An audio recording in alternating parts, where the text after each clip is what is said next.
Good morning, everyone. This is Christy Abrams, and I am the Hard of Hearing Specialist with the Arizona Commission for the Deaf and the Hard of Hearing. And this is our quarterly Hard of Hearing Task Force meeting. And we are about to begin our formal roll call so that we know who joined the meeting today. And then once that is complete, I'm going to ask that everyone mute their microphone and turn off their camera so that we can have the best visual appearance. So, all right, I'm going to go ahead and say good morning to each of you, and then we know who's here. And I in my window first, Michelle Michaels from ACDHH. Good morning. She is our Hard of Hearing Healthcare Program Manager. And then we have Amy, who's an ASL interpreter with us this morning. And Nikki Sukup, good morning. Is with us this morning. Melanie O'Rourke, Commissioner Melanie O'Rourke is with us this morning. Cynthia Emmerman, good morning. Harvey Smith is with us this morning, good morning. And Ron Tallman, good morning. Commissioner Fred Williams, good morning. And we have Sue Kay, who's going to be introducing herself this morning, and Cameo Hunsacker, good morning. And we have Barry Force. Good morning, everyone. So we're so happy to have you with us here. And as we go forward, we're going to ask that everyone please mute your microphones and turn your camera off until it's your turn to participate.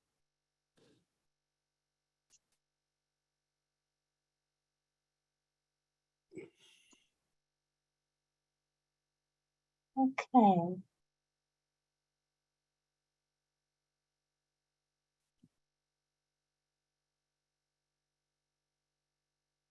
Thank you. Looks like we're all ready to go. And this will give everyone the best advantage visually to see. Okay, what I would like to do is now that we have our roll call, and of course we're officially starting our meeting. It's 9:04 this time. And I'd like to begin. We have had a lot of wonderful new teammates join us at the commission. And I would like to start off by introducing Sue Kay. She is our Director of Business Operations, and I just wanted her to share a little bit about her background and her new position with us. So thank you, Sue Kay, for being here with us. Thank you for inviting me. Good morning. As Christy said, I am Sue Kay Kneifel. I have been with the state of Arizona for about 11 and a half years now. I came over from DES. I worked for the vocational rehabilitation program in a multitude of different positions. I started as a rehab counselor and then moved into the statewide coordinator position for deaf and hard of hearing. And then my most recent position before coming over to the commission was as the assistant program manager for services to blind, visually impaired, deaf, hard of hearing, and deaf blind. I started here with the commission. I've been a commissioner, and now I am on the other side of the table, and I'm really excited to be here. I have replaced Carlos Castillo. He has moved out of the state, and so I've taken. Oh, I am sorry to interrupt, Sue Kay. I'm sorry to interrupt.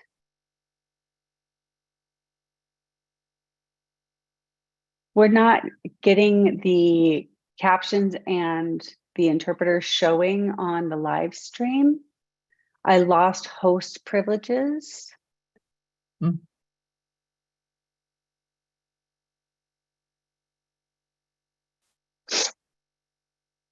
So I'm going to need to disconnect and reconnect because somehow I lost the host privileges to this meeting and I'm unable to share the interpreter and captioning with the live stream. So my apologies. Do you want me to hold, Christy? Yeah, thank you. And this is what we do best. We problem solve. So a few technical challenges, and I'm sure Ricky will figure this out. So bear with us, everyone. And it's okay. Yeah, you can wait right there, and we'll hopefully Ricky will be able to reconnect. All right now,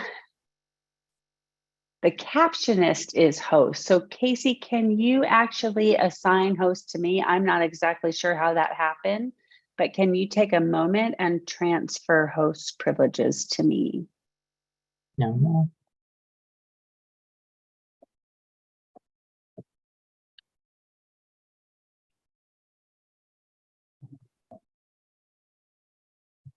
Casey, are you able to assign host privileges to me, Ricky?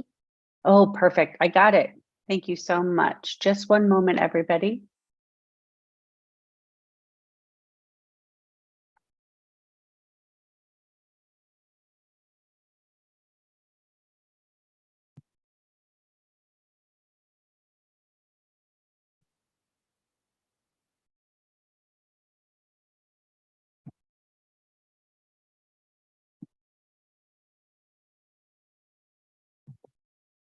I want to make sure that the interpreters are granted multi-pin privileges again. So just one moment.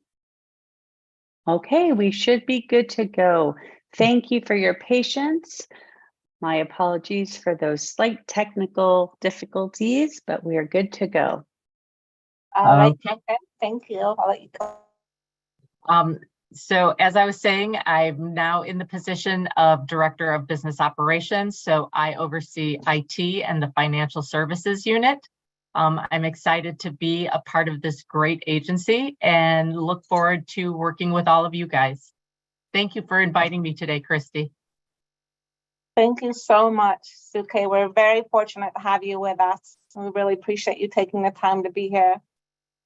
All right, so now I'd love to welcome Cameo, and Cameo is at Hunsaker. Am I saying that correctly? It's Hunsaker. Hunsaker. I Yeah, got it. people say it both ways all the time. No big deal. Well, welcome, and we're so happy to have you here, and we look forward to hearing about your new position and a little bit on your background too. Thank you so much. Thanks for inviting me as well. Hello, everyone. It's so lovely to meet all of you.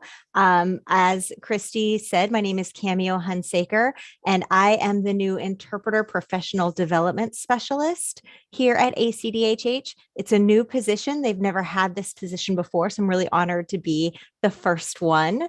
I am a sign language interpreter by trade. I am also an interpreter educator.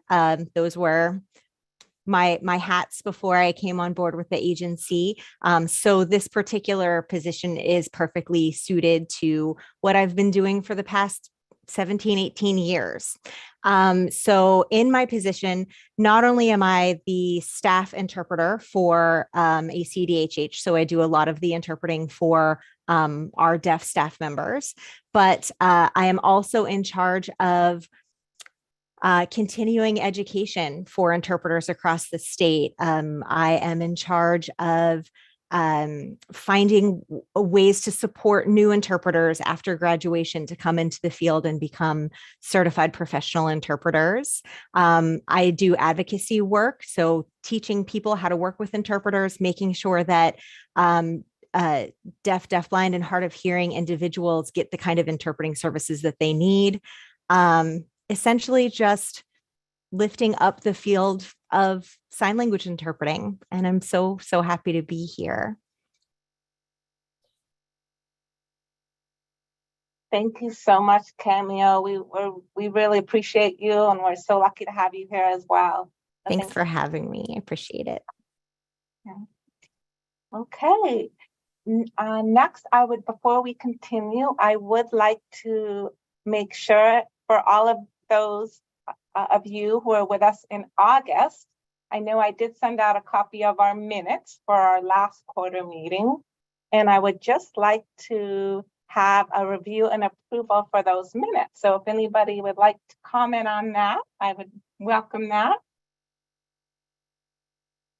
If anybody has any comments for any revisions or changes, corrections?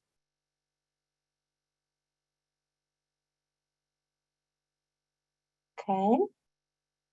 If there are no corrections needed or updates needed on that, if anybody would like to make a motion to approve our minutes from our last meeting in August, that would be great. And you can do that by you can put your camera on and just say, I make a motion to approve.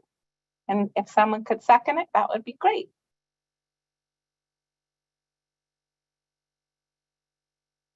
Or you can even raise your hand in the reaction on the bottom bar too. That would be great.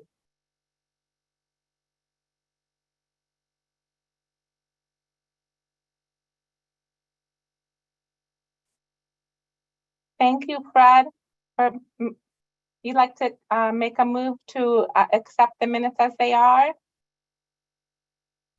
I'd like to make a motion to approve the minutes of August. Thank you so much. And Barry?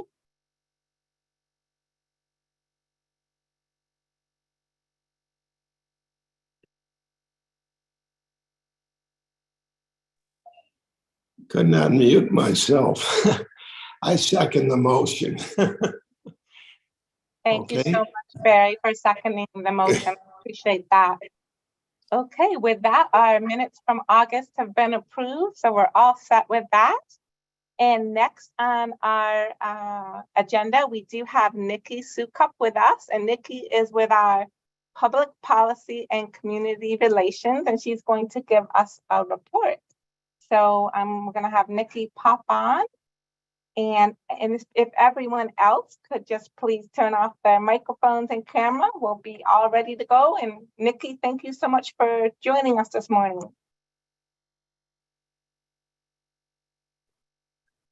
Hello, good morning, everyone. It's great to see you all here today. In my report today, I'll focus on public policy. A lot of community relations work has been done through Michelle and Christie's work with the Toys to Avoid campaign and some other work that the team has been doing. So I know that they will be talking more about community engagement and the outreach work that they're doing later in today's meeting. But for now, I will be talking about our public policy work. First, I'm excited to announce that we have completed the package from our language acquisition task force. We have a full completed report. It's approximately 20 pages. It's available in English. It's also available in Spanish. We've also created an ASL summary version that has a voiceover and includes captions. Those versions are all available on the ACDHH website. If you look under the Task Force tab, and if you select Language Acquisition, you will be able to access the full reports there. We look forward to your thoughts. Some of the key findings from the report was that there was a real need recognized for data. The data around the state is collected in different ways, and the data that is collected is different. And it was recognized that a more cooperative, standardized system of data collection would be fantastic in order to make decisions on language acquisition and language development for deaf, hard of hearing, and deafblind children. The other recommendations included enhancing the resources for families, providing them with resources earlier on, and provide families with resources on a whole continuum of language choices to determine what's best for that child. Another recommendation was to reestablish the statewide assessment team. That assessment team could travel around the state to work with families and children to assess the language of deaf, hard of hearing, and deafblind children accurately. We're excited about the report, and we're excited to see what comes from our findings, whether it be policy change or something else. Also, just last night, we had our ACDHH board meeting. The ACDHH board approved a resolution to recognize that a deafblind community member or someone who has a combined vision and hearing loss can serve in the roles of either deaf representative for a deafblind individual, or for an individual who has a combined vision and hearing loss, they could serve in the role of a hard of hearing representative. I do want to recognize that we do have deafblind representation currently on the board. Everyone on the board was in favor of the resolution, and the resolution was approved. So there was some exciting movement with that resolution just last night.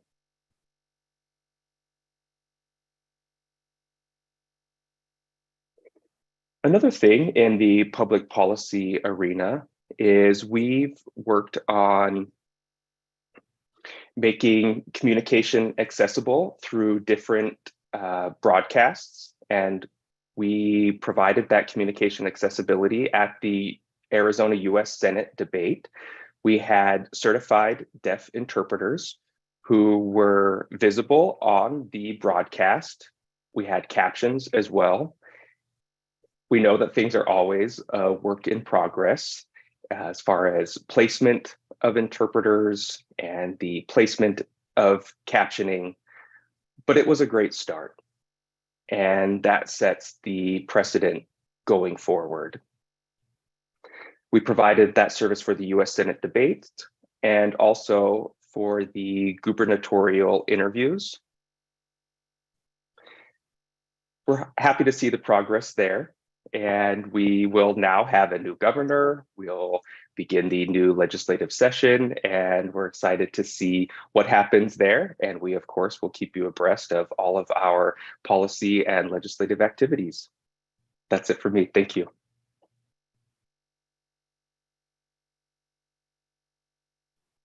Thank you so much, Nikki, for joining us. We really appreciate that. And it's exciting to look forward and ahead. So thank you. Thank you. Well, I just want to say good morning again to everyone. And in case anybody from the public is joining, I want to share again that I am Christy Abrams and the Hard of Hearing Specialist here with the Arizona Commission for the Deaf and the Hard of Hearing. And just to let everyone know, if you're watching this on YouTube, we do make sure that all of our meetings are fully accessible. We have ASL interpreters and communication access, real-time translation, or captionists also, to make sure that our communities have effective communication and equal access to our meetings. Our meetings, of course, are live streamed to YouTube, and we welcome the public to attend.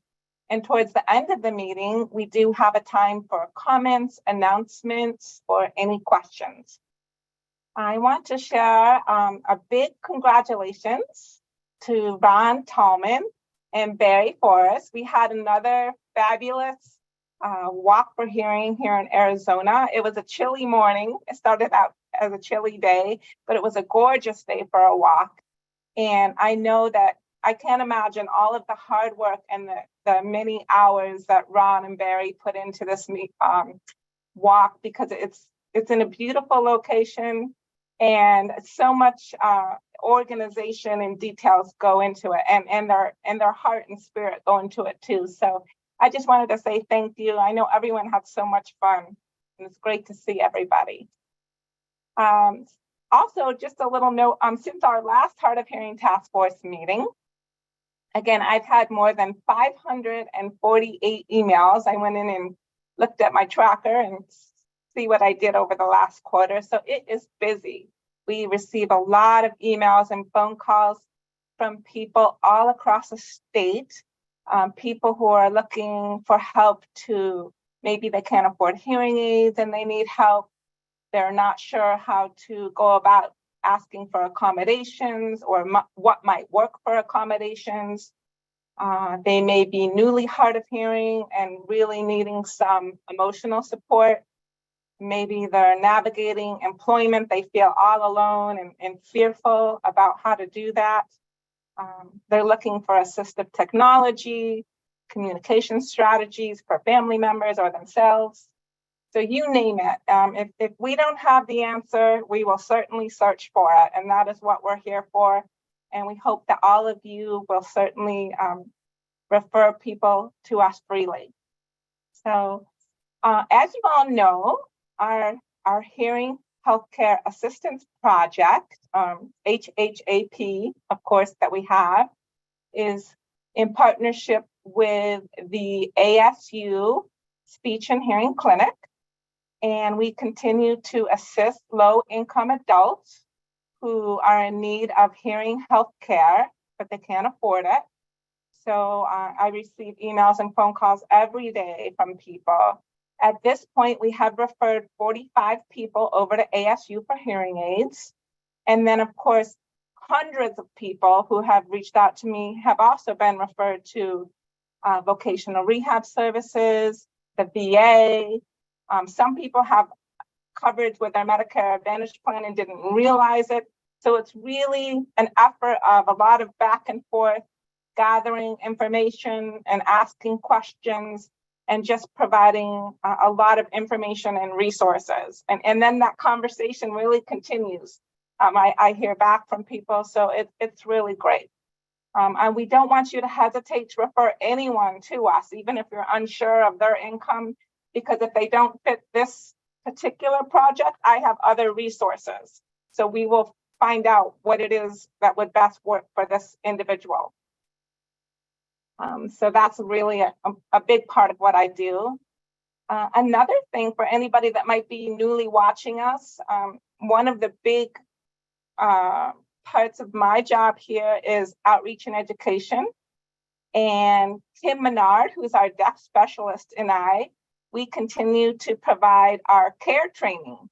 And CARE stands for Communication, Access, Resources for Empowerment.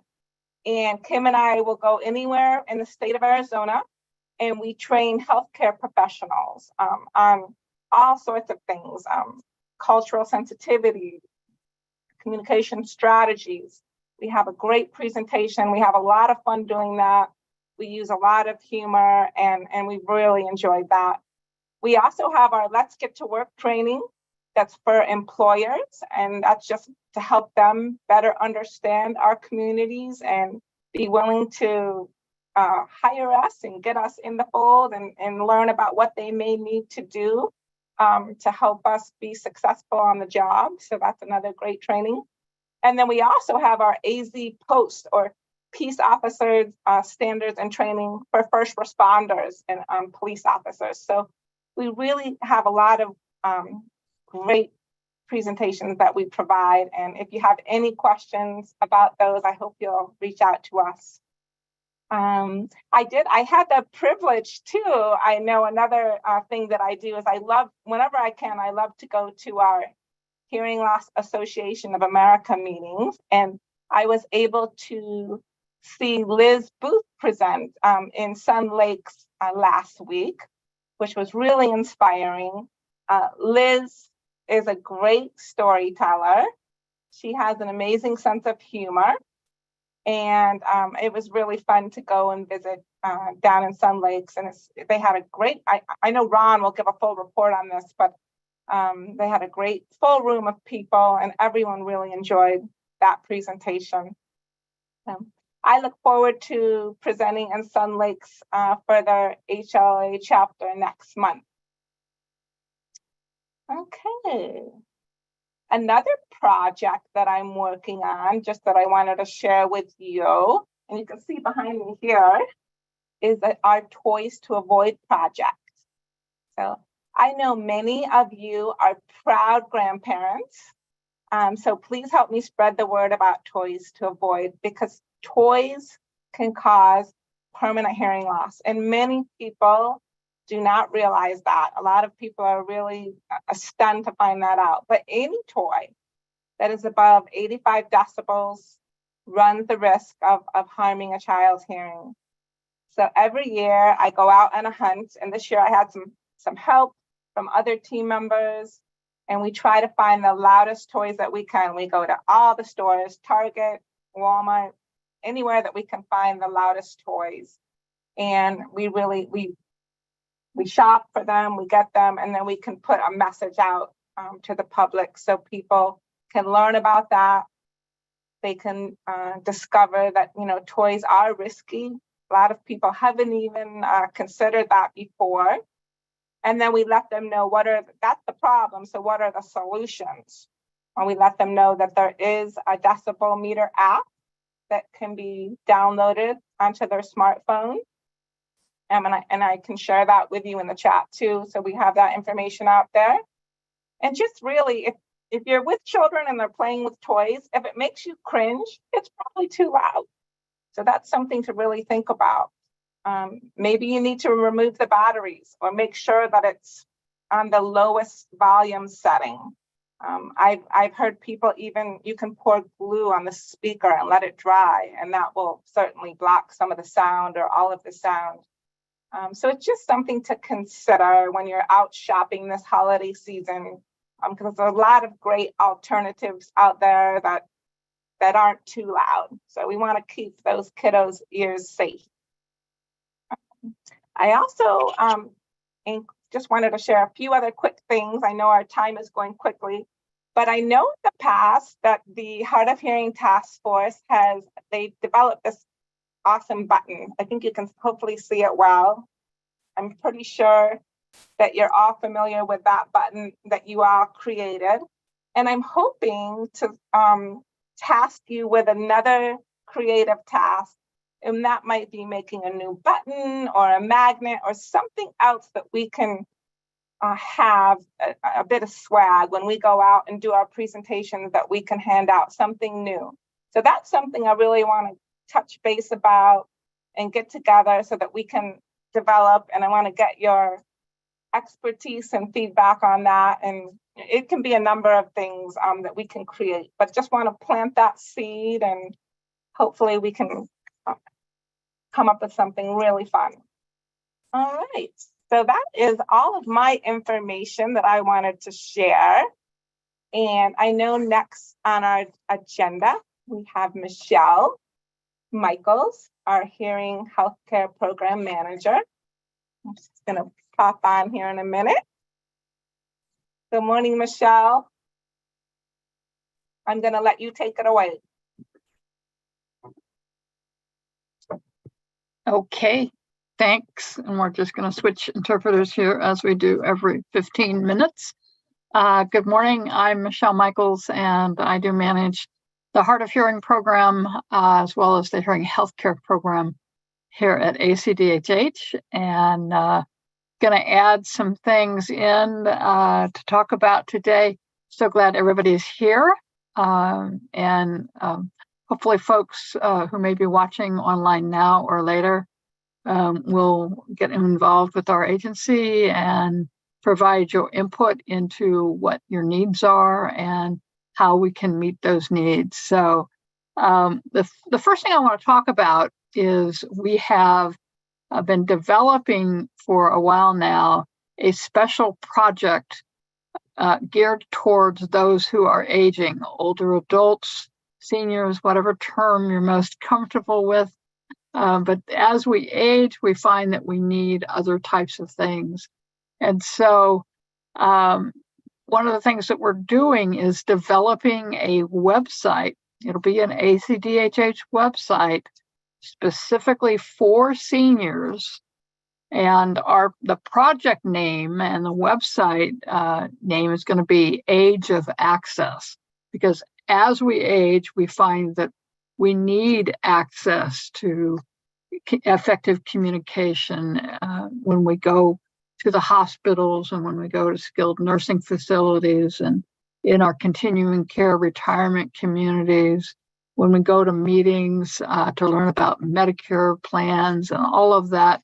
We really need access, and we need access at home. We need to be able to hear if someone that we're giving care to gets out of their bed at night? How do we get alerted to that? So there are a lot of things that we find that we need as we age. And in particular, with our deaf seniors, we find that so many don't have access to the same information that other people do. And so we want to look at things like, do you have a medical power of attorney? Do you have a behavioral health power of attorney? Do you have a financial power of attorney? Do you have a will? Do you have a DNR, do not resuscitate order? Do you have a living will? Do you have all of those documents? Do you have all your passwords written down somewhere? Because those documents are really, really important. And then again, learning how to navigate Medicare when we get to that age and figuring out what's the best Medicare plan, what are the supplements, what are the Medicare Advantage plans, what are the pros and cons of that. So there's a lot that we need. So we're developing a website specifically for seniors. We're going to keep it really clean, really neat, visually very easy to see, very, very much plain language, shorter words, really accessible to the deaf, deafblind, hard of hearing, and persons with combined vision and hearing loss, the community of over 1 million people in Arizona who we serve. So we're developing that website, and we're really excited and we want you to save the date, and that is on, I'm looking at my list here, Saturday, March 25th, so that's next year, because we're in November, Saturday, March 25th, we are going to have our first ever Senior Expo just for the deaf, hard of hearing, deafblind, and CVHL community. So targeted to us. And so we'll have resource providers there. We'll have some workshops. And so that's going to happen on Saturday, March 25th. So put that on your calendar. We want you all to attend, and we will be giving out more information about that as time goes on. But save the date now for that. So the Aging Project, the Senior Expo, those are some key points that I wanted to make. And yes, and Sherry Collins, our executive director, is reminding me that this will be at Ability 360. If you know Ability 360, it is one of the premier independent living centers here in Arizona and in the country, in fact. And it's at 5025 East Washington Street in Phoenix. It's right on the light rail line, so it's very accessible if you have mobility issues. They have a lot of parking there, covered parking, a lot of handicap spaces. So it's a wonderful facility. So we'll be using that for our expo. Okay, so let's see. Gosh, what do I want to talk about? Christy talked about toys to avoid. That's good. One of the questions we had was a little bit more about our hearing healthcare assistance project that we have with ASU. And we call it the HHAP for short. And so that is for adults. So adults aged 21 and over. For people who are under 21, if they are low income, so children, young adults, if they're low income, their family is low income, they receive hearing health care through our state Medicaid program. It's called Access, AHCCCS. It's the name of our state Medicaid program. So low-income children are served through the state Medicaid program, and they're served up to the age of 21. So they're usually taken care of pretty well there. If they fall in between, they're not quite low income, then there are other programs that exist. For instance, the Ear Foundation of Arizona. They have loaner hearing aids. They have lots of devices to help children. So there are a lot of resources for the kiddos. There aren't very many resources for adults. And so at the age of 21, if they age out of the state Medicaid program, then we're going to look at, okay, can we get them involved with vocational rehabilitation, which is a big state program to help people find and maintain employment. And so people with disabilities get a lot of assistance through VR. So once they're over 21, we look at a lot of different areas, like Christy explained. But the under 21s, again, anybody can contact us at any time, and we will find resources for them.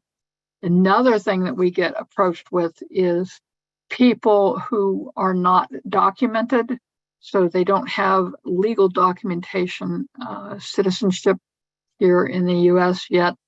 And so there are some other programs that we're aware of that can help them as well. So everyone is encouraged to contact us if they have hearing healthcare needs.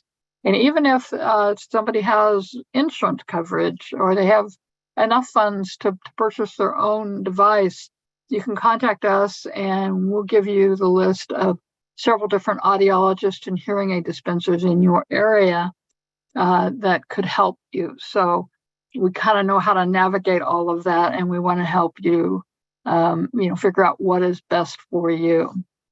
Which kind of leads me into the next subject item, which is the over-the-counter hearing aids. And we're actually going to be talking about that as a group a little bit later in our agenda. So we will be talking about the over-the-counter hearing aids, which just hit the market on October 17th. So they've been out for about a month, and there'll be more coming. So we'll talk about that in just a bit.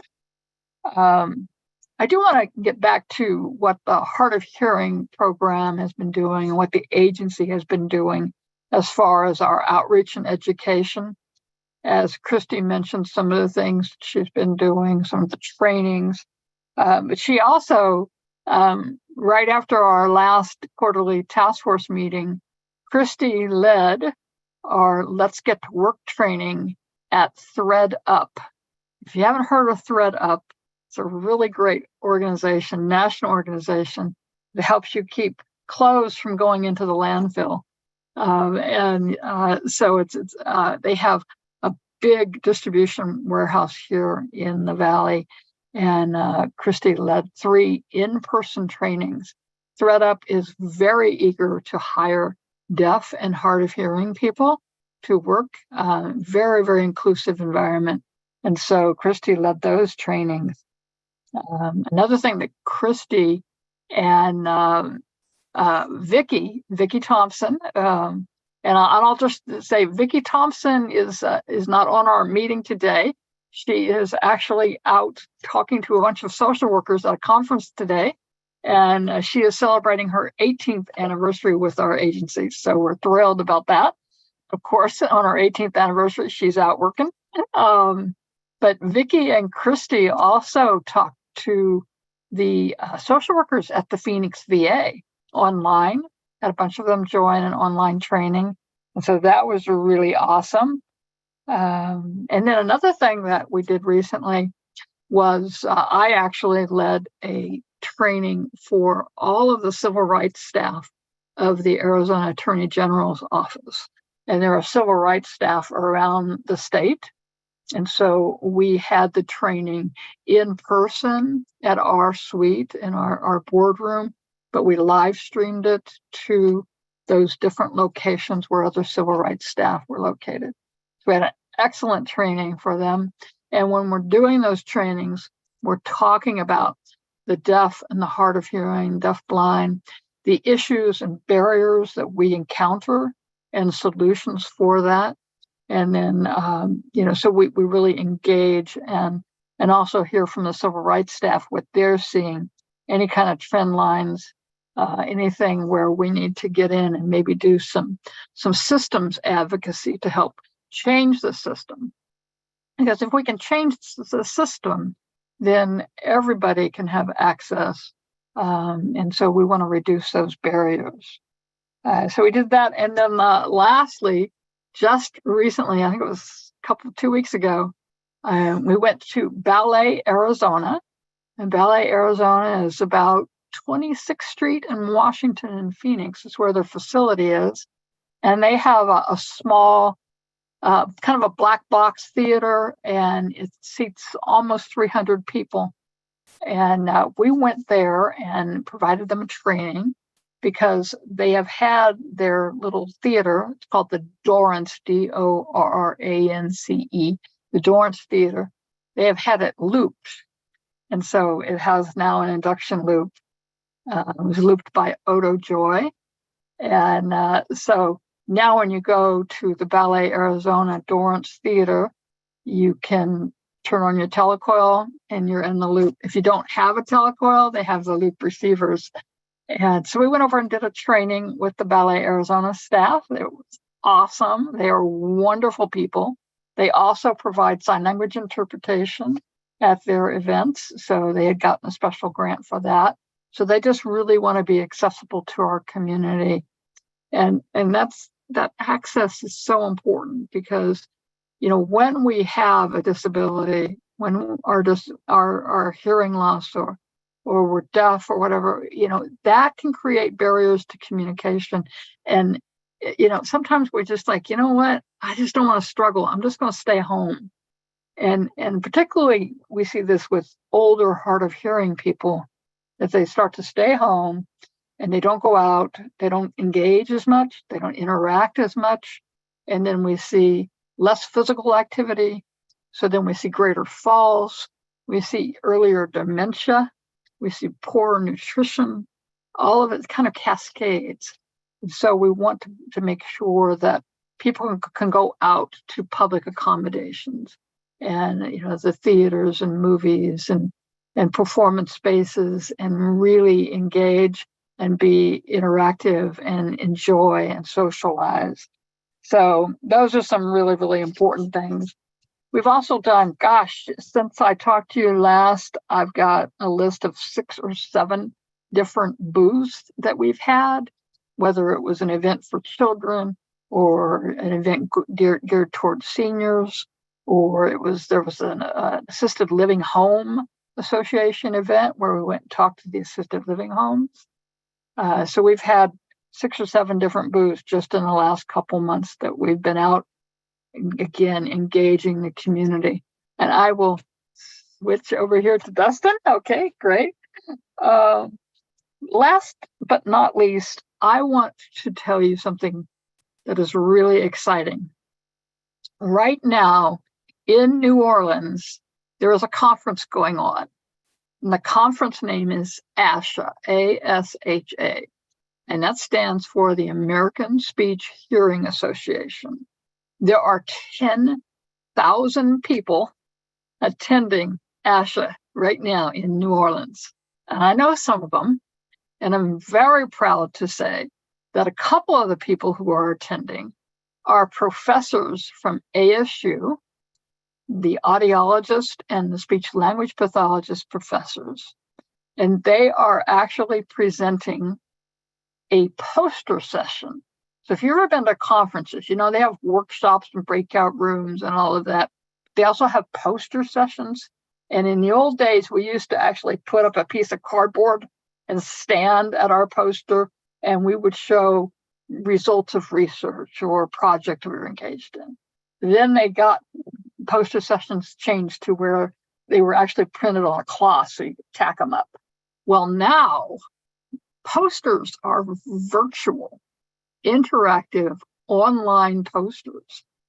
And our professors at ASU, working with us in our Hearing Healthcare Assistance Project, submitted a proposal to ASHA to present a poster session about our project of how we are addressing the needs for hearing healthcare in older adults who are low income, and including the oral rehabilitation component, which is key to keeping the hearing aids out of the drawer and on the person.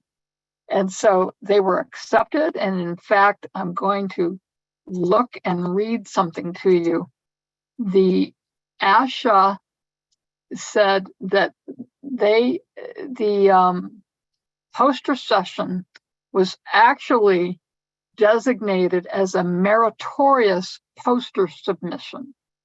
There were 1,394 total poster submissions for this conference, but of those, 59, so 59 out of almost 1,400 were selected as meritorious poster submissions. So this is something that is just wonderful, that ASHA has seen the value in what we're doing. And again, we are the first state in the country to develop a hearing healthcare assistance project for low-income adults with a university where the students are being trained, where we have the oral rehabilitation component. So we're not just buying hearing aids for people. We're really addressing all of their hearing healthcare needs and educating them, consumer advocacy, all of that. So we're just really thrilled at how this project is going. And I'm very excited to say that it will be next year expanding to Northern Arizona through an agreement with Northern Arizona University. So I will wrap up. I think I've been talking for almost 20 minutes here. So I will wrap up my report, and we will talk more as we move through our agenda on some other hot topics. Thanks so much.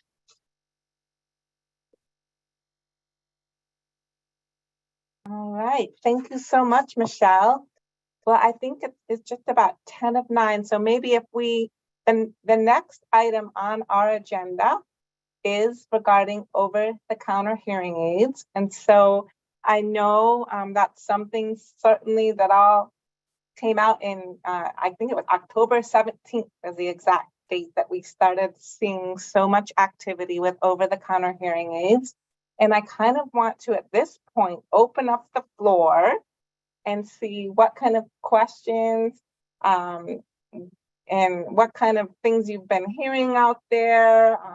Any of the people in your community, have they been asking questions? And I know Michelle can turn her camera back on too, and anything she wants to add, but we can kind of open this up. And if you want to share anything, feel free, you can raise your hand and on the reaction button on the bottom. And we love to hear your feedback and comments and kind of take a pulse on what's been happening and what you've been experiencing out there since this hit the market in mid-October. It's just been over a month now.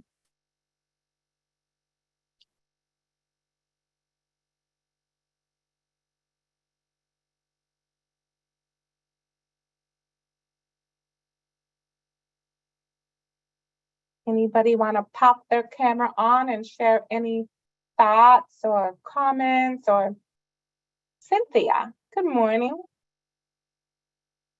Mute. I was asked to talk about over-the-counter hearing aids on TV. This happened all in one day. Somebody called me. I talked to them. They came to my house to interview me, and I did a half-hour session, and she cut it very nicely. And it was presented on KGUN Channel 9 in Tucson at 10 on the 10 o'clock news the very same day. And, you know, she was somewhat leading me along because I think she wanted me to say something positive about over-the-counter hearing aids. And what I ended up telling her was that what she elicited from me was that now that hearing aids are less expensive, maybe more people would be willing to start their hearing loss journey and then discover more and greater things as they go along. Yeah, thank you, Cynthia. That's definitely a good point. I mean, I know that we really at the commission, and Michelle can add on to this, but we just really want people, and I'm going to have Ron, I just want to say real quick, just want to make sure people are safe too, and that someone is looking in the ear and having their hearing tested. And that's an important step and part of the journey too. Ron, you want to chime in and add?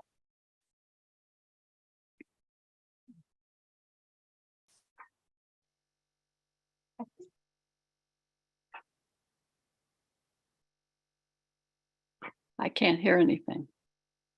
Are you muted, Ron? Doesn't look like you're muted.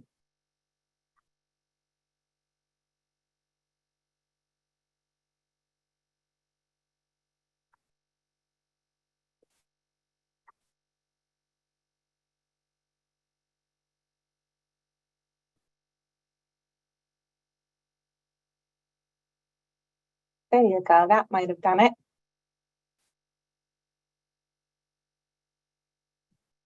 No, I can't hear you now.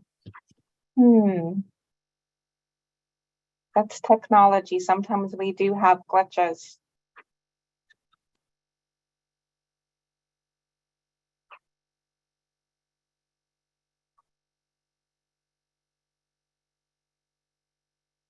You tried, Ron. Hopefully, I don't know if you want, Michelle, do you have?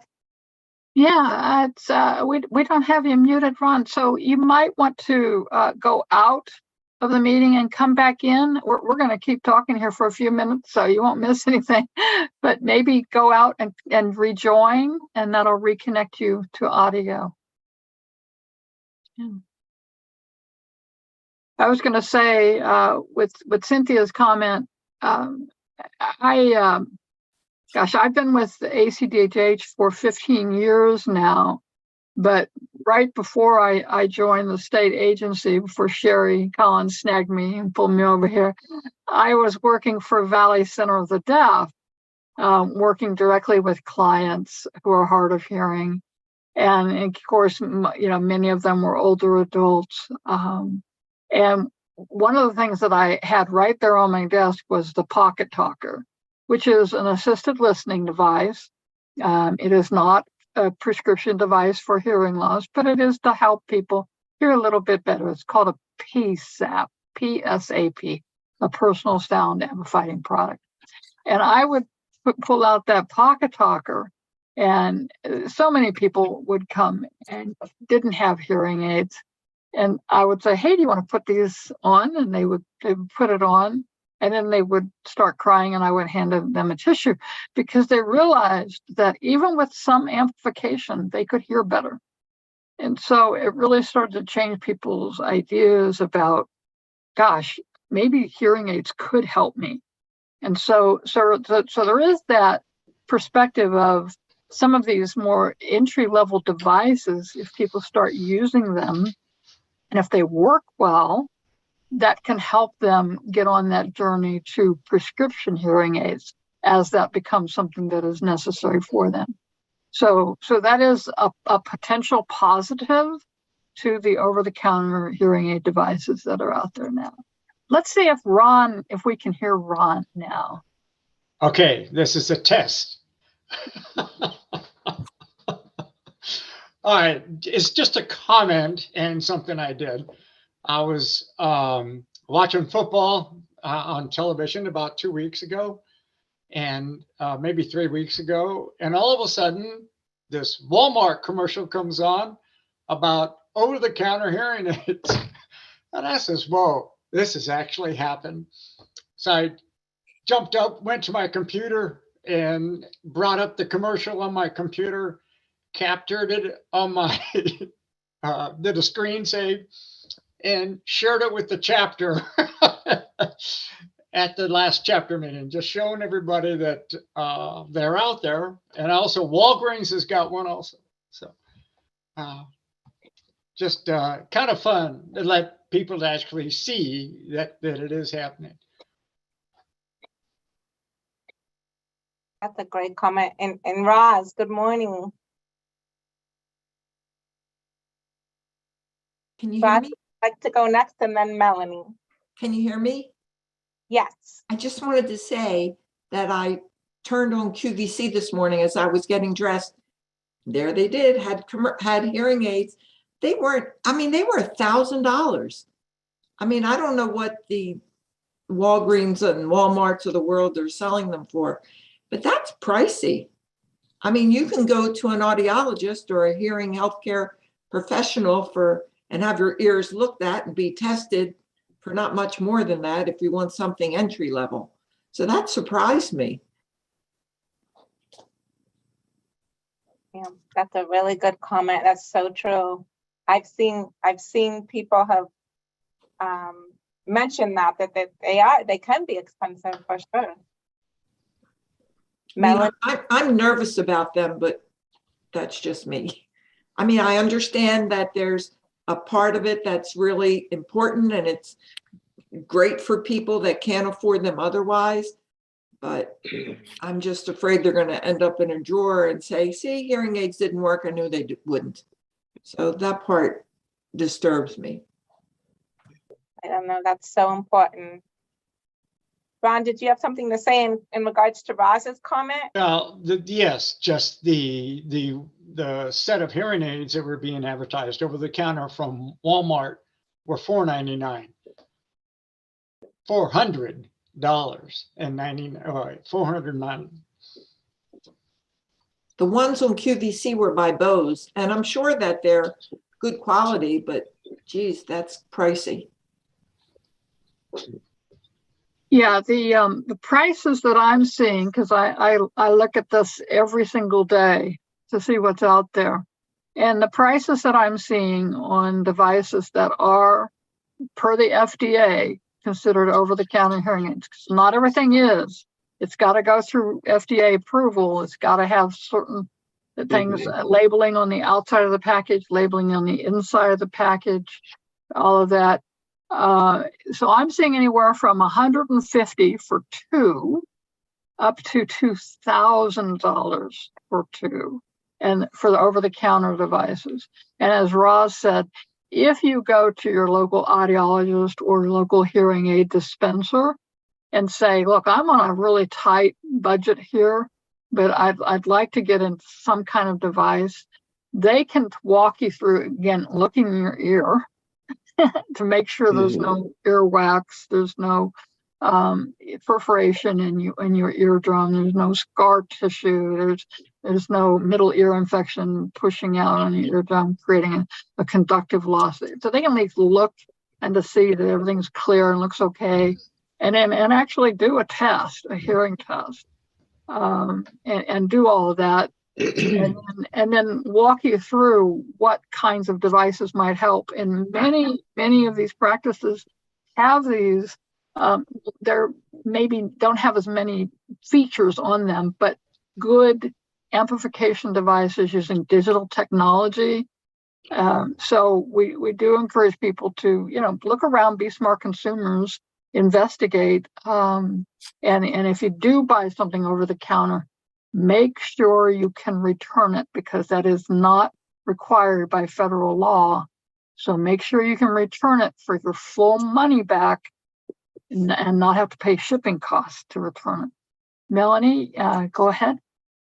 I just wanted to say, Michelle, I was excited hearing you talk about the ASHA paper presentation. I'm a life member of ASHA, and I still do read the monthly magazine that I get. And this past one, they had a very large and I thought very good article on hearing aids and over-the-counter hearing aids, and a couple of points that I thought of as I was reading. Of course, I think a lot of audiologists were very hesitant about these over-the-counter aids. This article was written with the idea in mind of how can audiologists now as professionals help people through this process of getting over-the-counter aids or going to an audiologist. And one of the biggest points, what Roz brought up about the price point, was that if your over-the-counter hearing aids are costing $1,000, you might as well just go to an audiologist and get the benefits of the hearing test and the evaluation and the expertise of the audiologist. The other thing, as a cochlear implant user, I was happy to see that they talked a lot about these hearing aids having telecoils in them. And that was something, that was expressed and said it was not a part of the FDA ruling, but it was something that was very important that consumers needed to be aware of. So that was part of the over-counter information. Thank you, Melanie. Ross? Yeah, I think that one of the positive things that will probably happen because of over-the-counter hearing aids is that the vendors that supply hearing healthcare practices will definitely, I mean, it'd be silly if they didn't come out with an entry-level device to be competitive with the over-the-counter hearing aids. I think that's a natural. So I'm hoping that that'll happen, but I'm nervous. Hmm. You know, I think another thing that is going to happen is we hear a lot about this patient-centered care, and that also is going to have to be something that providers will have to step up and provide more information. It was kind of interesting. I went with my husband to the VA for his audiology checkup, and when I go with him to appointments, I have to be careful to stay in the background because he gets annoyed if I pop up. So I didn't say a thing during this appointment. But it was one of the quickest audiology appointments I've ever witnessed. And it was, here's the test. Oh yeah, you're doing okay. You could get new hearing aids. Let's order new hearing aids for you. And I was kind of shocked at that, but I was letting my husband, handle the situation. He was like, okay, I'll see you for the fitting then. Thank you, Melanie.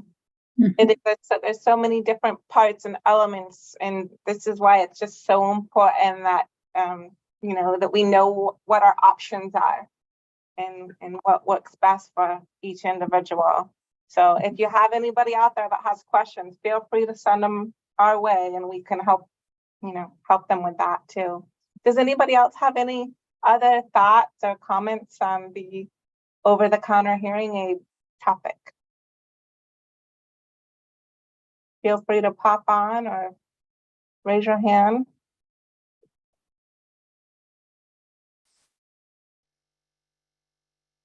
Okay, well, with that, I think we're at a good point in the meeting where we can take, Michelle, a 5-minute break, do you think is good?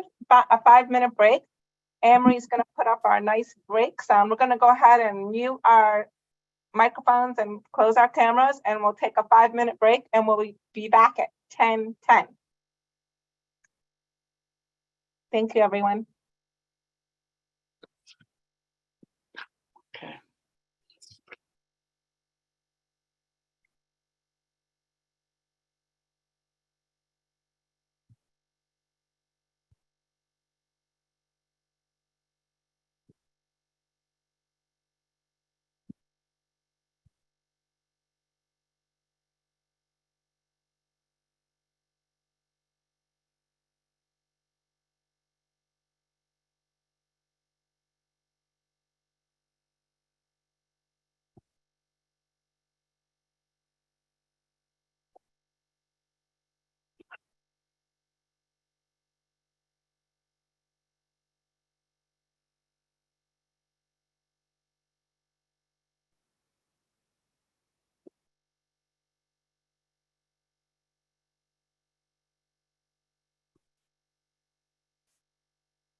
Okay, Anne Marie, it's 10 after 10, so we can take down the break sign, and thank you for putting that up for us. I appreciate that.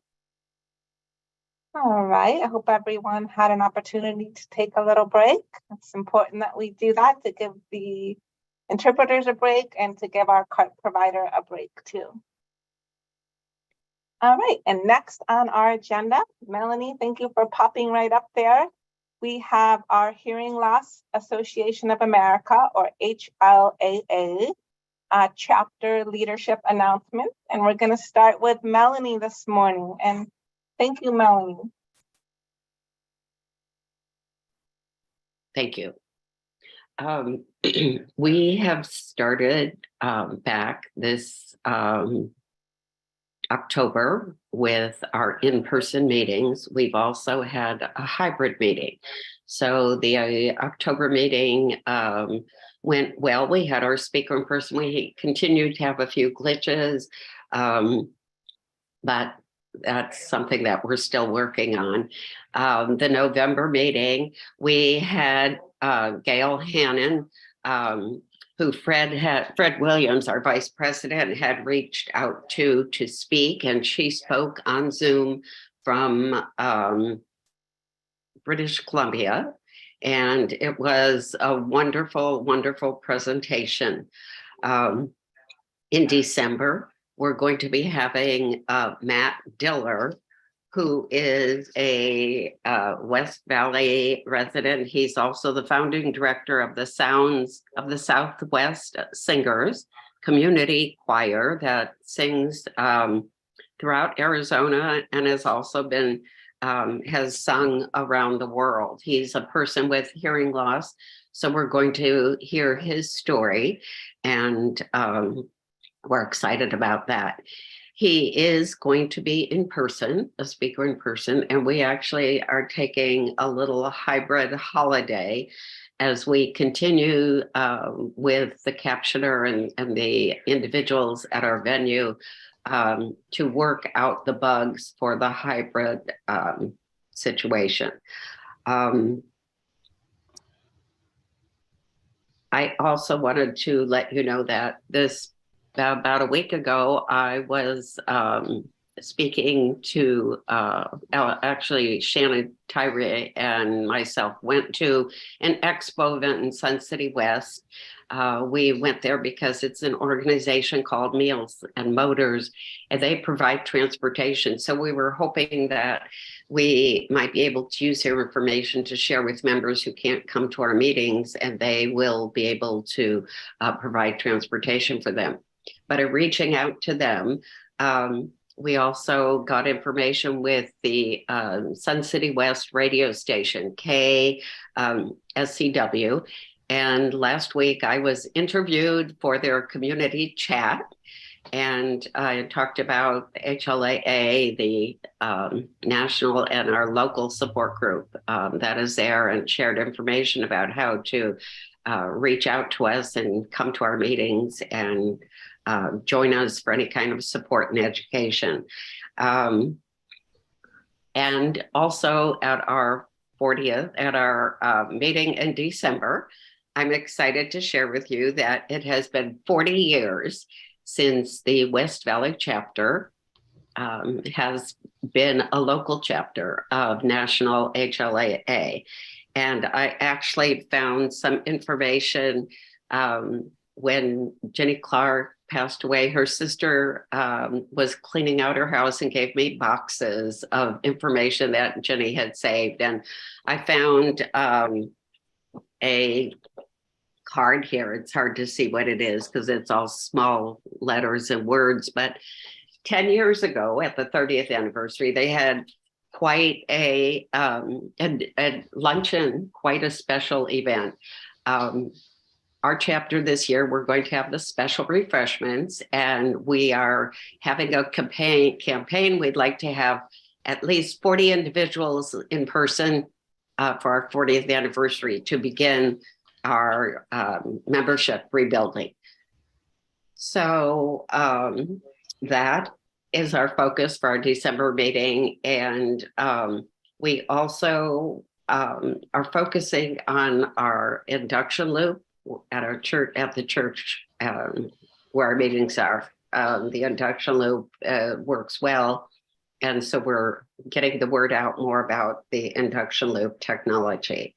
Fred Williams, our vice president, is continuing with our book club, and our next book club on Monday is going to have this book, Hearing Loss for Dummies, which I'm actually excited to read. And you know what? I usually try to get the books online or on Kindle, but I went on Amazon and they had a special, and they said, if you buy 2 books, we'll give you a 3rd one free. And I thought, how can I pass that up? I'm going to get that, and I'll have extra books to share with our members, maybe at our raffle at the end of our meetings. So we are, getting back on speed. We are reaching out to lots of people in the West Valley, and we hope that we have a great turnout in December.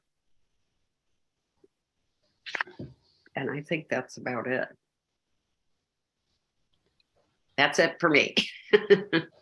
Thank you, Melanie. I just saw Sherry commented, and I didn't know that that book existed either. So The Heart of Hearing for Dummies. So I'm going to look for that. I just want to share one quick thing. I was able to attend the hybrid meeting with Gail Hanna, and that was such a wonderful presentation. I was so excited to meet her, and I thought it worked really well. It's so nice to have the hybrid. And just one other comment, I'm so happy that you have your website, because that's something that I can easily share with people who are reaching out from, especially the West Valley. I can share that link and connect them to you that way. So Great. That's such a wonderful resource. Yeah, just one comment about the situation with the hybrid where we're taking a little break is that the hybrid does work well for the people who join on Zoom. Where we're still having issues is for the people in person in the meeting. And so, okay. So we just want to focus more to our in-person members and guests for the next meeting or 2. Right. Well, thank you so much. Thank you for that. And with that, Ron, I'm excited to have you here this morning for the Sun Lakes chapter. And I'm going to tell us about the Walk for Hearing after that too. So thank you. Thank you, Christy. We had our first in-person meeting back in October, the first meeting in 2.5 years. It was a small group, about 13 guests and 7 board members. We did kind of skits that day. We poked fun of each other and hearing loss, as everyone is associated with it. It was a lot of fun. We had a lot of laughs, but with only 13 people, we were kind of just a little disappointed. But as you'll find out, we are going. Our second meeting in November, Liz Booth was our guest speaker and did just a great presentation on hearing loss and relationships. And again, how we try to speak to each other and the little things that we do, talk to our person who has hearing loss with our backs turned. And it was a great meeting, and just a lot of interaction and a lot of laughs that were given. We had a good attendance. We had 36 individuals come to our meeting, and Christy Abrams, as she said earlier, did attend, and she can attest that it was very good. We just had a lot of laughs. And since our October meeting, we have taken on 6 new members and 12 past members have rejoined. So we are building, we are seeing growth within our chapter. I'm very pleased with that. Our December meeting, we've been doing in-person CART. So a cart person or a cart provider comes out and provides cart on site. And we're going to try to move away from that in the December meeting and do off-site cart. I believe we have the technology now worked out. We'll be able to do that. And Christy Abrams will be our guest speaker, and she'll watch me fumble through it and get it set up. And hopefully it'll work out. We're looking forward to some very good guest speakers coming up and some very good subjects coming up in the next couple of months. Ingrid McBride will be our guest speaker on January 12th, and she will discuss or talk about technology updates for both hearing aids and cochlear implants. After that, in February, we have Dr. Susan Schmidt, and she will talk about tinnitus. That takes us up to March, when we have Dr. Tabitha Buck, and she's going to talk about autotoxic drugs and how some drugs can affect your hearing loss. And then in April, we will have Dr. Adam Cassis, who is going to talk about transitioning from hearing aids to cochlear implants. So we're looking forward to guest speakers in coming for the rest of the season. And I think that's about all I have, unless Liz wants to make a couple of comments about her presentation. It was really good. It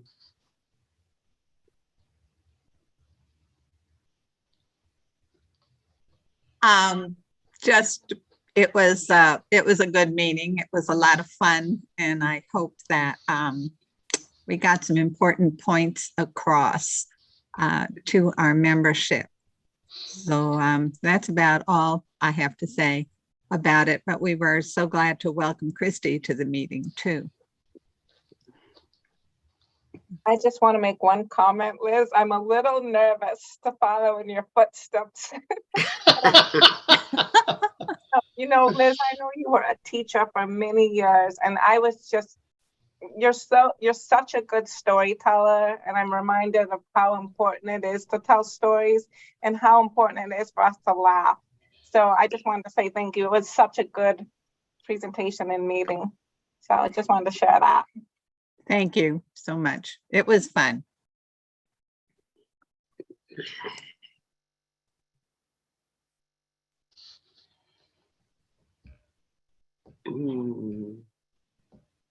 Christy, you're muted.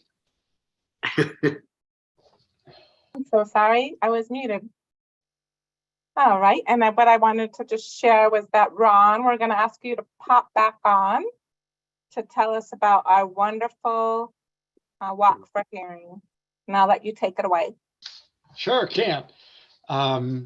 The 7th annual Arizona Walk for Hearing was held on November 5th at Riverview Park. And as Christy said, it was a very chilly morning, and but it turned out to be a very, very nice day. We had over 500 registered walkers for our event, and we make a determination in registration how many people show up, and we came up with 400 people. So we had 400 people actually walk around the park there.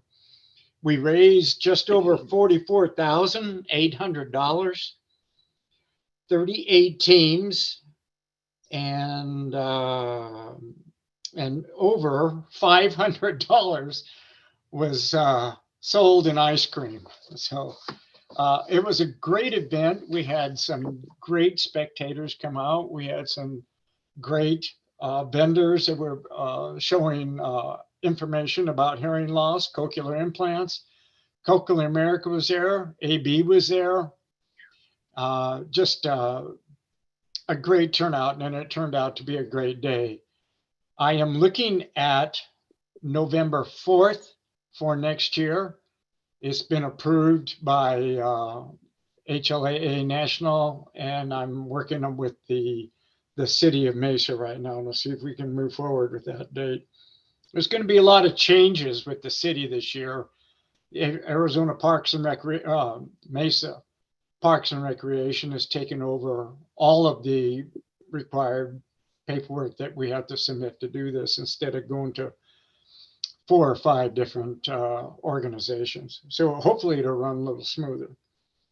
So if anybody has any questions about the walk, you can ask me now, please.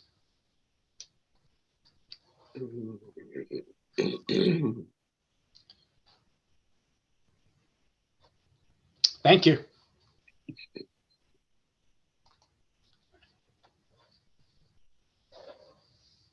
Thank you, Ron. Yeah, it was so much fun, and it's a beautiful day, a great walk. And again, so much time and energy goes into it, and it shows because it was fabulous. So thanks again. And now I would like to welcome Cynthia Ammerman from Aloha in Tucson, and we'd love to hear your announcements. Thanks, Cynthia. Okay. Hi, Christy. Hi, everybody. I enjoyed hearing all of your presentation, all of your things that you had to say at this meeting. And I have to say that I was just sitting on the edge of my chair for Michelle's presentation, because I had just told them at a meeting how wonderful the ACDHH is. And now I have even much more fuel for the fire. I'm going to start with that at my next meeting in December, at our annual meeting.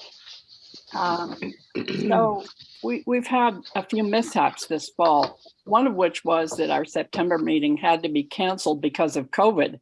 I had it, and I brought back a very bad rebound case of COVID. I had a light case in the Netherlands, and then we had to cancel our September meeting, but we came back in October. So in October, the problem was that the yard sale could not happen. Sue, who was in charge of it, her husband had really severe health issues, and we canceled it. I'm sorry to say, but we will have it in January, and we will have somebody along who really knows what they're doing with yard sales this time. And so it promises to be good. We plan to set up that loop that we had planned to set up before to demonstrate it during the yard sale. So we've done a bit of work on committee building. We've been using the little book of boards, which is a wonderful piece of writing by Eric Henberg, and it talks about nonprofits, small nonprofits, and how they run their boards. And so we are educating ourselves about that these days. We have begun to reach out more. We have formed finance and outreach committees, and loop verification project is going to be, we're going to have a training for that. After 3 years of COVID, people don't remember how to use field strength meters anymore. And so we're going to be doing that. And I'm going to be speaking to the Lions Club on December 1st.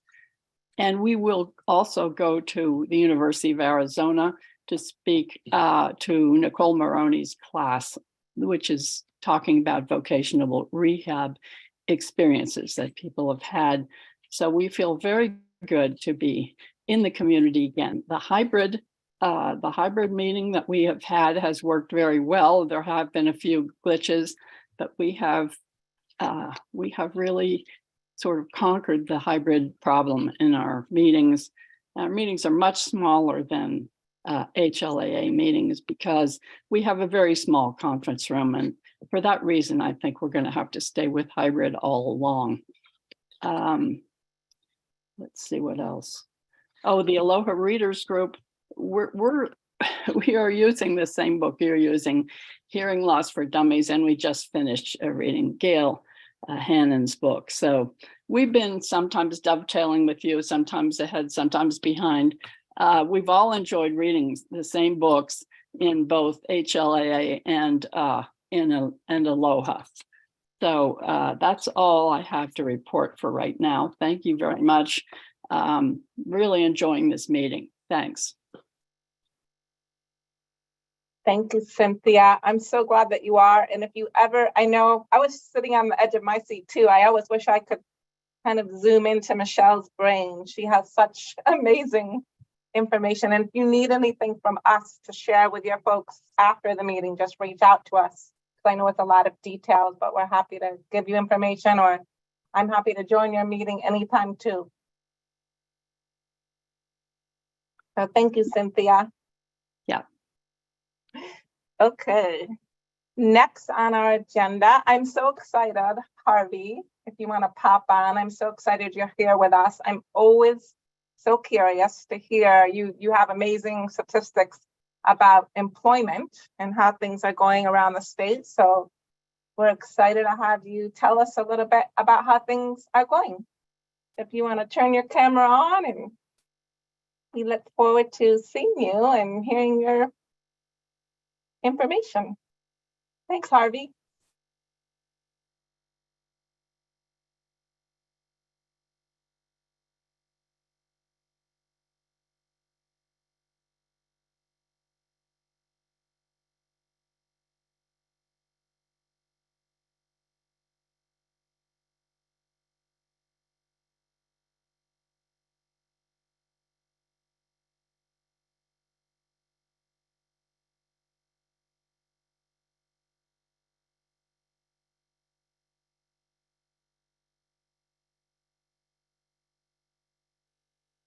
There we go.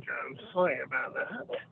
Okay, so first off, thank you for sharing about Sped Up. That is really uplifting. They are one of the companies that I've been working with for a very long time. And to see them actually follow up and follow through on an initiative that they started a while back. Can I have, no, it might just, is anybody else getting a little bit of echo? Anybody else, or is it just me? Okay, yes, a bit. Okay, and I know sometimes it can be when I know you're streaming with your phone and your hearing aids, Harvey. I'm not sure if that's creating it. And I know that I do that too, and that happens sometimes. Okay. Let me try something.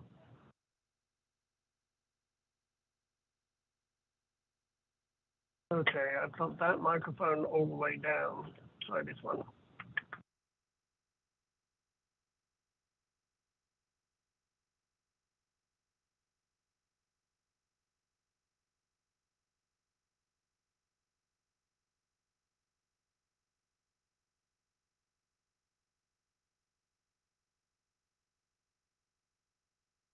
Okay, I can just move down.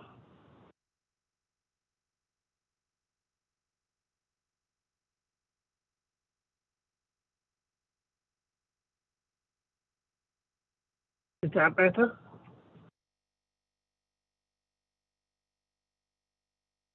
I think you're on mute. Okay, sorry about that. So first off, delighted to hear about Thread Up. They're a company I've been working with for a very long time. They reached out to me a while back asking for help.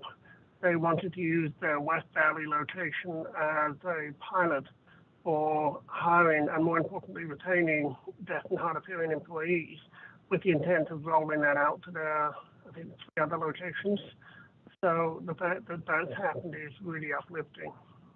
So looking at employment, unemployment is now about 3.7%, so it's actually gone up 0.5% in the last, say, quarter and a half.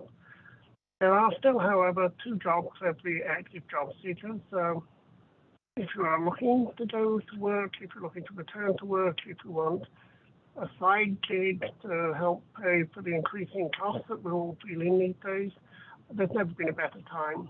I am getting a lot of businesses reaching out to me, specifically asking, how do I tap into persons with disabilities?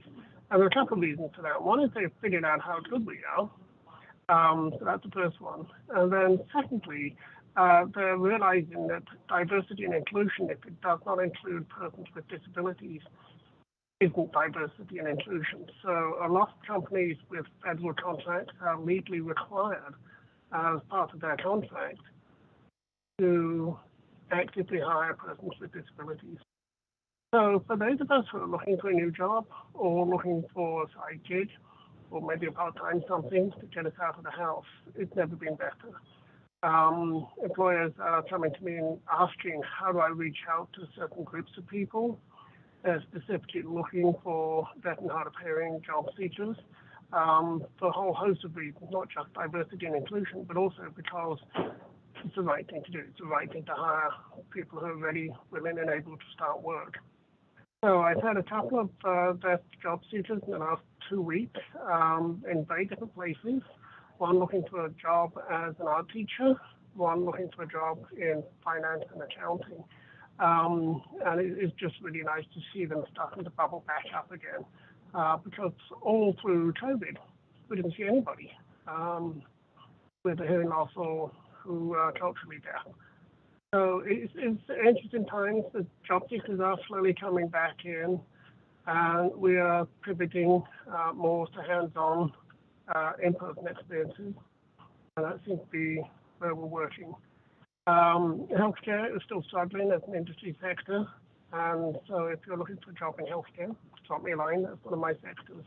The other sector that's doing really well is hospitality and tourism. So if you want to work at one of those beautiful resorts, drop me a line, and I will connect you with a recruiter. So I think things are definitely going well as we come to the end of 2022. Does anybody have any questions?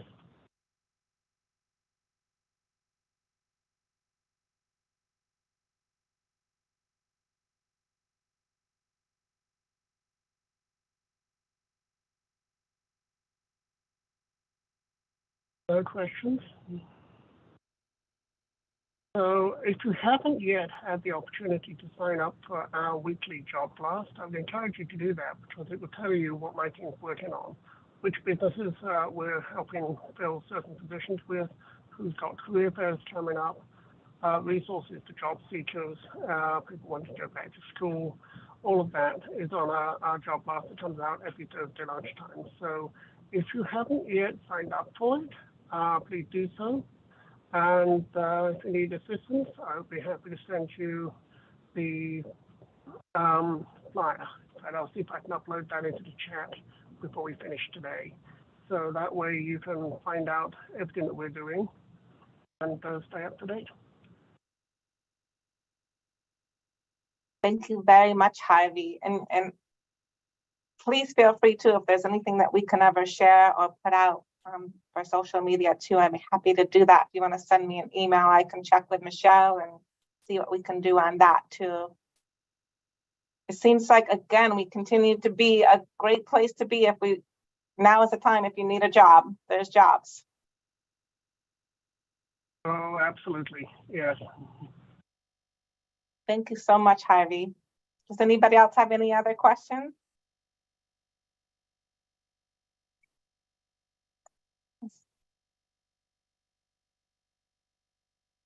Okay, all right. Well, next on our agenda, does anybody else have any other comments on employment before we move ahead to the next agenda item? No? Okay, thank you, Harvey. With that, the next item on our agenda is captioning advocacy and efforts, and I'm sure Michelle will pop on for this too. I know as a hard of hearing person, and all of us being hard of hearing, we love captioning, need captioning. It's so important to us and so important for it to be accurate. I just want to share one quick story, and I'm going to keep this neutral, but I did have a consumer reach out to me. She is someone that's learning sign language like me, so she knows a little bit of sign language, which is wonderful, but she's very hard of hearing. She has severe, profound hearing loss, and she's been going to her doctor and having a really hard time understanding because, of course, everyone has masks on. And so she reached out to me. She's having some health problems and she's just feeling so I told her about CART, which is great, right? We can request CART for doctor's appointments because we really do want it to be accurate, especially if we're not hearing very well at all. So she was so excited to learn about CART. She went back to the hospital and requested CART, And they said, but you sign a little bit. And so we only do interpreters here. We don't do CART. So we have a lot of good work to do because that is not accurate. We have to be teachers, really, as people don't always know, but they don't know. And a lot of medical professionals and hospitals still aren't aware about CART as an accommodation. So I know in the past I've shown up, requested CART, and there'll be an interpreter waiting for me, a wonderful interpreter, but I'm not fluent in ASL. So I just want to share that story and hope, I don't know if any of you have stories like that, but this is just a great agenda item to have, and anything that you want to add on captioning, advocacy, and efforts, I'm going to let Michelle pipe in. Yeah, one of the things, thanks, Christy. One of the things that we hear in the Hard of Hearing program at ACDHH from consumers are concerns about loops, not enough loops, room loops, and then also captioning, and no access to captioning, or captioning being very bad. And so those are two hot topics that we deal with quite a bit. So talking about captioning, I try to help people understand that it's a huge topic, because you have captions for telephones, you have captions for video conferences like this, you have captions at real live events like the Arizona Storytellers Project that we provide CART captioning for. You have captions on your television, you have captions on YouTube, captions on TikTok, so there, captioning is a huge arena, and so I think I use captioning most on my video conferences and on my television. Other people use captioning most for their telephone, and so wherever we're accessing captioning, we want to make sure that people know that it is possible and know how to use the captions, how to enable them on video conference platforms, how to download the app on their phone so that they get the captioning app for their phone, how to request it when they go to the doctor or to see their lawyer or to be a juror in a jury trial. The whole shebang. How to get the captioning device at the movie theater, and at a performance space like a Gamage Auditorium. Is there going to be captioning, and if so, where is the caption display? Because often what you find is that it's way off to the left. Oops, my hand just went out of the frame. And is way off to the right. And I'm deliberately moving my hands out of the frame because the stage is right here. And then you have your little wings area, and you have your little caption display on one side or the other. So my personal opinion, I don't think that's equal access to effective communication. But you need to know, is there captioning and where's it at, so that you know where to sit, so that you can see the captions. With television, captions are produced many different ways. Some of the television stations are individually licensed and owned. Many of them are part of large broadcaster networks.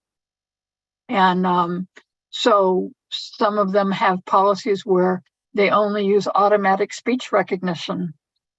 And that can be problematic, especially when you're trying to receive information that needs to be accurate. For instance, the weather outlook is calling for a storm surge in our lower areas of the valley, or we all know people all over the country and probably all over the world. We want to know what's happening. So sometimes that information really needs to be accurate. So there is an organization called the Global Alliance for Speech to Text Captioning. It's a new young organization, it's been around for a couple of years now. And they're looking at developing an international standard for captioners So I have a test. So anybody in Italy, France, wherever, Germany, and there are members of the Global Alliance from all over the world looking at raising a level of captioning quality from the captioner perspective, and then also advocating for caption quality with places like the television station. And so there's going to be a new initiative where people who are members of the Global Alliance can actually submit videos of poor captions on television. And the Global Alliance can look at that, actually put it through the evaluation model and determine what was accurate and inaccurate. That will give us data to advance the cause of we need access to real accurate captions on television. So I'll wait here so we can get Amy on. So again, captions on our cell phones, we have access to captioning apps that are paid for by the federal government, the FCC. That's called IPCTS, which stands for Internet Protocol Caption Telephone Service. So your IPCTS apps, like Caption and Caption Call, Caption Mate, they sometimes use captioners who are trained, and they sometimes use auto captioning. And so that's up to the consumer to decide which one of those they want to use. So again, I just kind of want to open it up to, again, thinking about captioning in all the different ways that we can get it. And what are your concerns? What are your points that we should be looking at? How can we work in the system to improve access to captioning? And my last point would be, captioning doesn't just help us hard of hearing people or us deaf folks. It helps children who are learning language, whether it's English or Spanish or whatever. If they're hearing children and they have the captions on the TV, it helps them learn to read. It helps people who are English language learners. It helps people who have some cognitive issues, some auditory processing disorders. Like recently there was a politician who was running for office and needed captions because of an auditory processing disorder resulting from a stroke. And strokes can happen to anybody of any age. So captions benefit more than the 50 million Americans who are deaf or hard of hearing. Okay, I will open this up to others who might have some comments here for us today.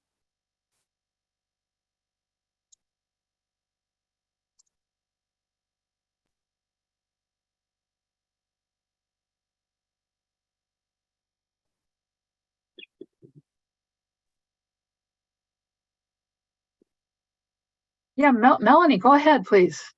I received information from HLAA from Lisa Hamlin, who is their advocacy person, about getting that very topic, and I can't find it on my iPad. I'll have to search for it later, but I did forward that message, hopefully to members on our email roster, asking, and I will also be contacting my representatives. I hope they recognize my name from all the times that I have sent emails to Senator Mark Kelly and the other people that I need to get the information out to. But I think you're right. I think that's important. We need to let people know what we need. Yeah. Thank you. Cynthia?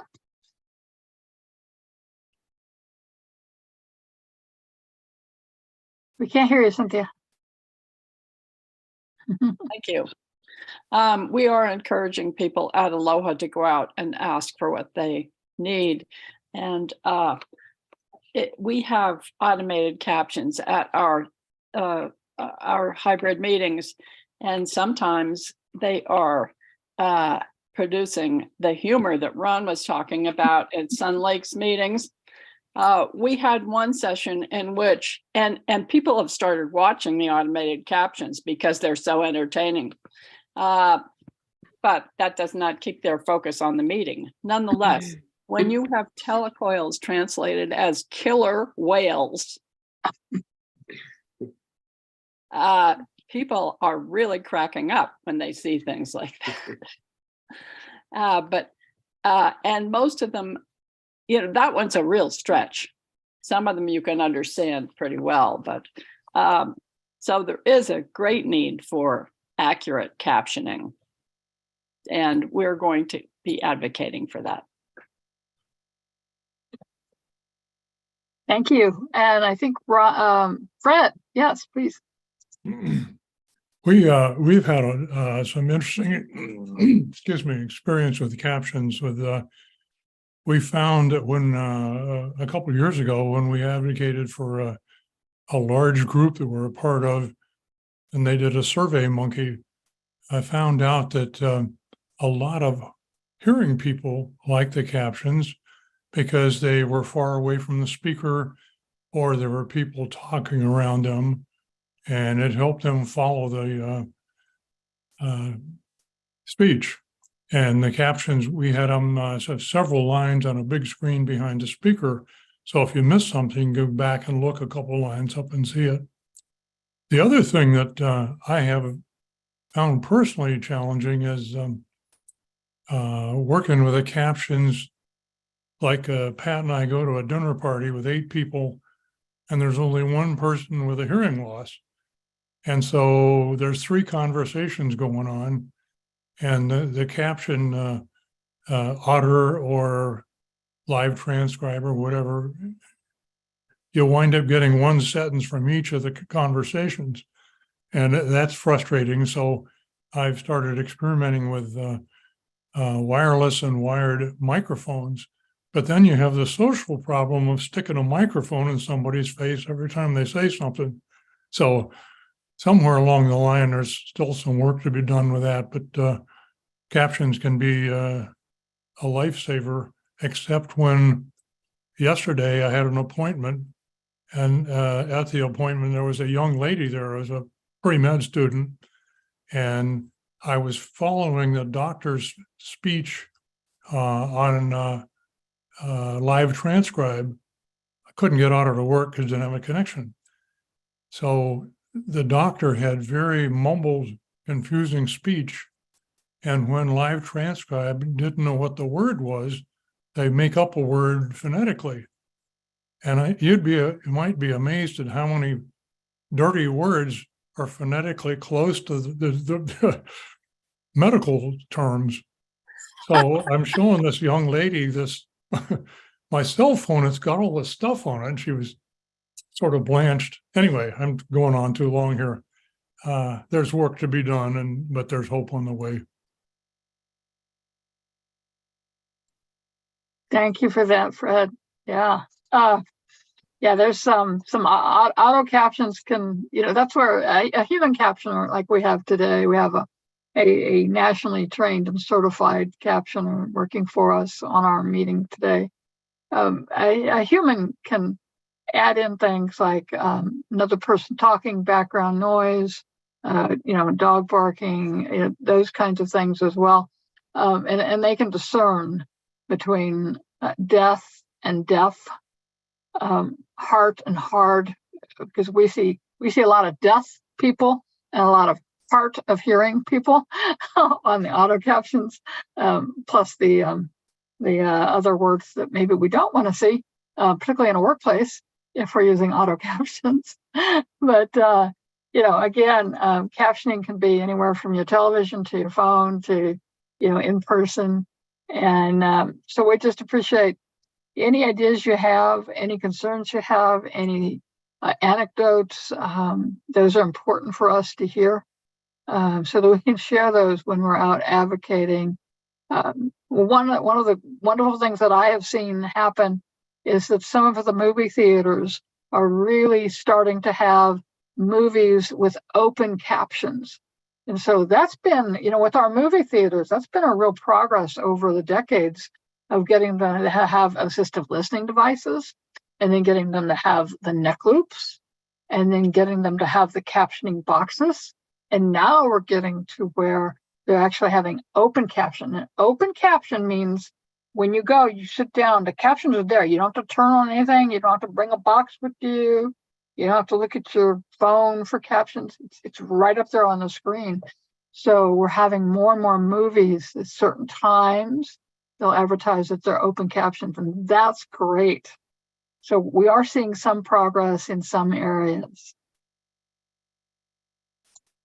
Thank you, Michelle. And I just want to add on to that, to really, right here in this group of folks, we are, or you are the leaders in Arizona for people that are hard of hearing. So it would be awesome, and between this meeting and our next meeting, if you have a medical appointment, for example, or legal appointment, request card.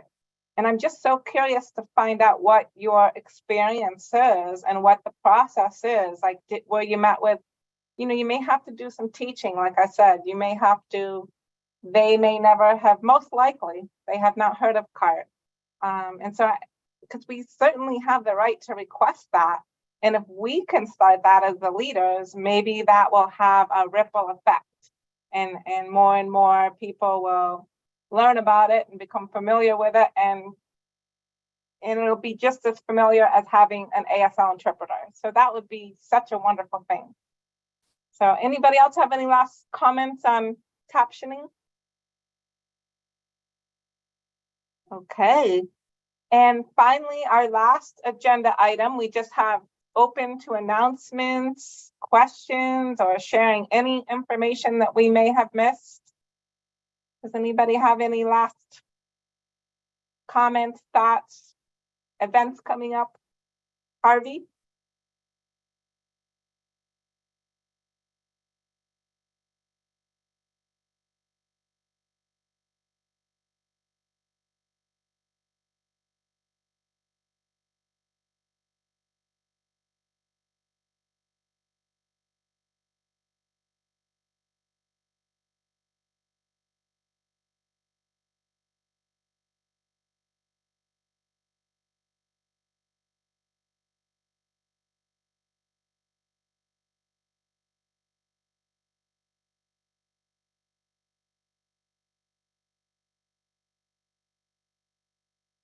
Okay, how about now? Okay. Too many buttons. Okay, so February 15th, 2023, Chase Field, Central Phoenix, Maricopa County is hosting a career fair for Maricopa County. There'll be 48 different divisions there, and they are looking to hear from everybody. So if you are looking for a job, would like to come and work with us at Maricopa County, whether it's animal care and control, or the sheriff's office, or public health, or even human services, my team, come and see us. It'll be from 11 to 7 p.m. on February 15th at Chase Field. There will be other things going on. Baxter will be there. World Series trophy will be there if you want to have a picture taken next to it. And most excitingly, Superior Court will be officiating over marriages. So if you have always wanted to get married in a baseball field, we can help.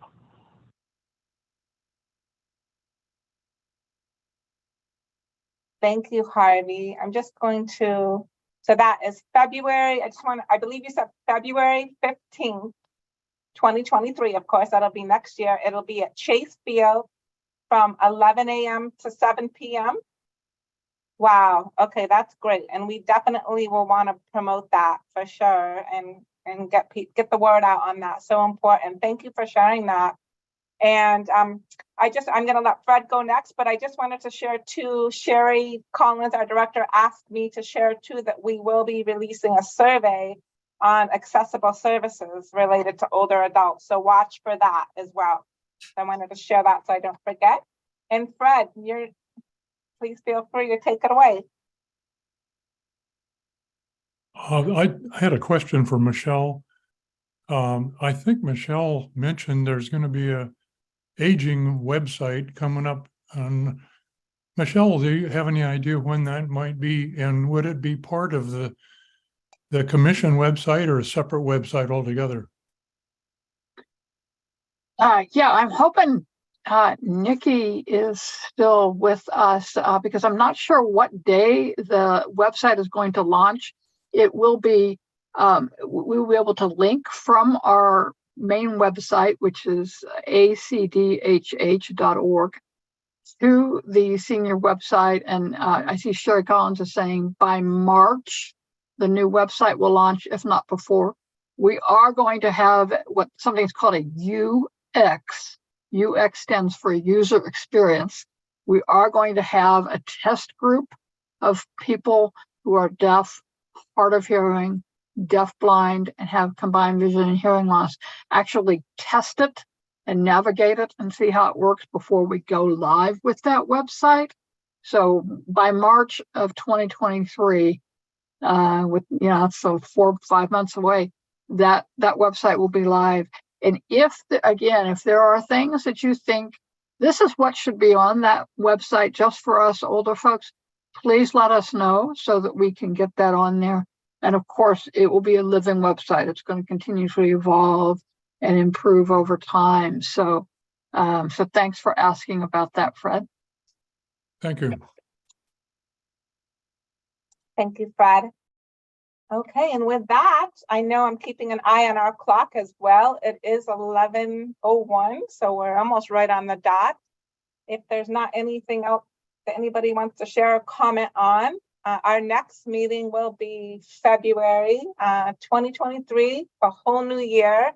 So we'll be excited to see you all then, and I'll certainly send out the details going forward on that. And I appreciate all of you. I hope everyone has a wonderful, safe holiday season.